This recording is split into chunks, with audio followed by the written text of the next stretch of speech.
Ah, hello guys, good evening Philippines, good evening dito sa Middle East. Kumusta ang lahat, no?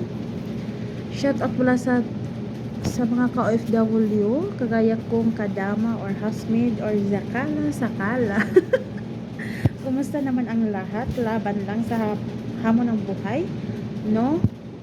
At higit sa lahat, dito kasi sa Middle East, no?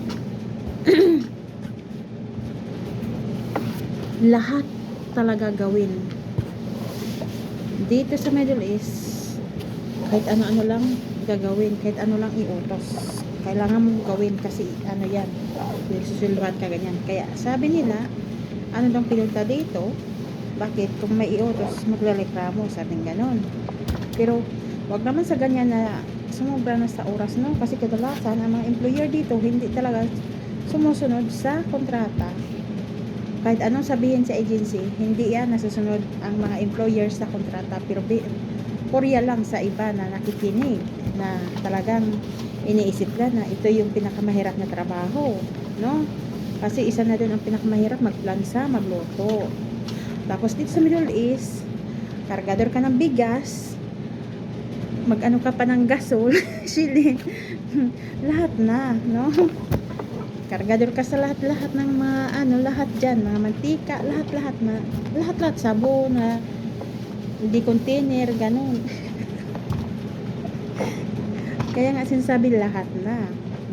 Pero hindi yan inano sa ano doon pag-apply sa pag ano ma, doon sa briefing, hindi yan inaano. Pero pag dito mo na maranasan, lalo na sa mga walang experience sa trabahong gawaing bahay, lahat-lahat.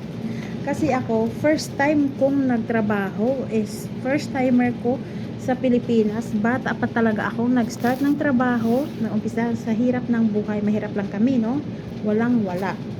Kaya iniisip ko hanggang ngayon, ang hirap ng pinagdaanan namin dati, inaapi pa kami ng mga kapitbahay namin. Yun.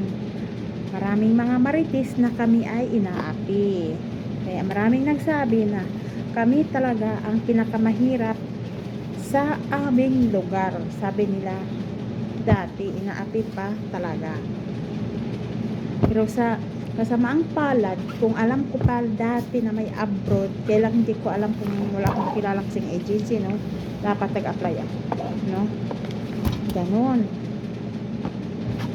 Yun kasi naisip ko until now na ang hirap talaga. Nag-aaral man ako hanggang elementary lang, hindi ako nakapagtapos dahil mahirap lang kami.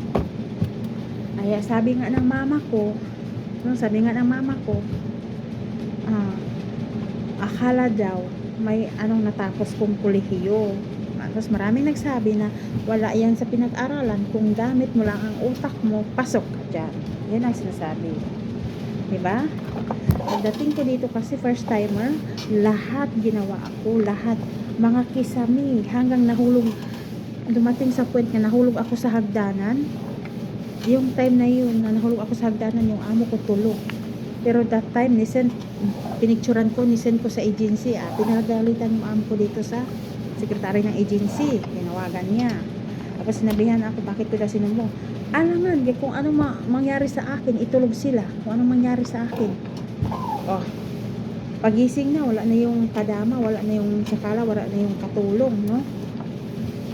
Natikig na, napaki na, no? Bakit? Nahulog sa hagdanan. Utos niya na maglinis daw ako ng bintana. Ang bintana kasi dito mahaba, mataas eh. Oh. Ngayon hindi na kasi may sopa, doon na ako pumapatong-patong, no? Pero gumagamit ako ng walis na mahaba, nilalagyan ko ng basahan na ngayon, hindi na ako umakit-akit kasi sabi ko sa kanya, sabi niya nahulog ako sa bitan dati. Oh, sabi ko, nahulog ako, pero natulog siya. Natulog yung amo ko dati, natulog. Hindi niya alam. Hanggang tingin lang siya, hindi niya alam na nasugat pala yung binti ko. Nasugat pala dito sa batiis ko, may sugat, yung may buto. Tapos yung ano ko, tuhod, ang sobrang itim. Kasi siyempre, bagsak ako eh. Magsa talaga yung hagdanan. Grabe. Tapos siya, nakagising siya, bigla lang siyang tumingin, hindi nga nagsabi, nasugat ka ba? Walang concern yan dati. Yan. Walang concern yun. Nahulog talaga ako as in.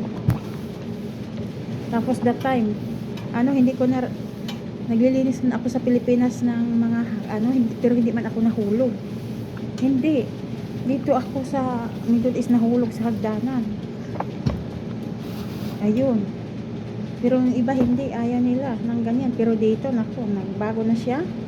Sabi niya, huwag niya daw, nahulog talaga ako dati. Ayun.